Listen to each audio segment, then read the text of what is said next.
मुकेश कुमार भाई जी, मुकेश कुमार भाई जी, मुकेश कुमार भाई जी। अच्छा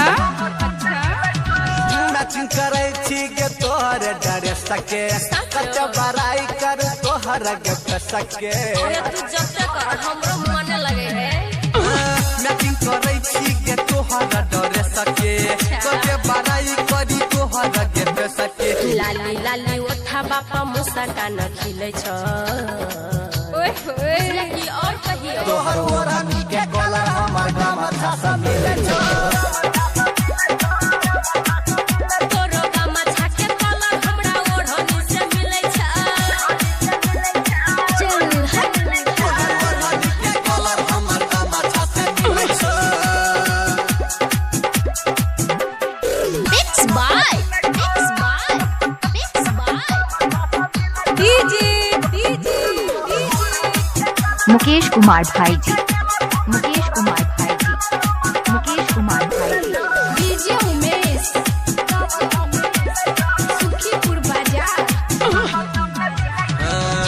एक बेर में देखै छी त होइ छी परेशान गे सारा धापु रइबौ तोरो टेंशन नइले जान रे रे हम तोरे छे तुझे कहबे से होतै एक बेर में देखै छी त होइ छी परेशान गे सारा धापु रइबौ तोरो टेंशन नइले जान रे दीवाना तोहर तोरा देख कजिले छो रे सब मौका देबौ आ तोहर ओढ़नी के कलर हमर गाम अच्छा मिले छो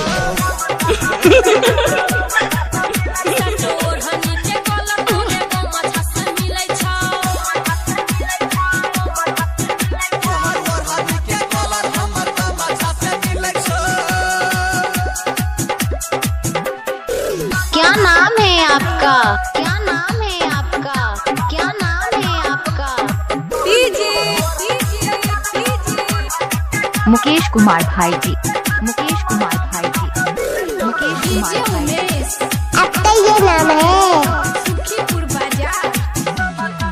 ओए होए पतली कमर तोहर पान सन ठोर गे अभिषेक छौरा सुनले नै छै हमर जोर रे मोबाइल नंबर 9814752832।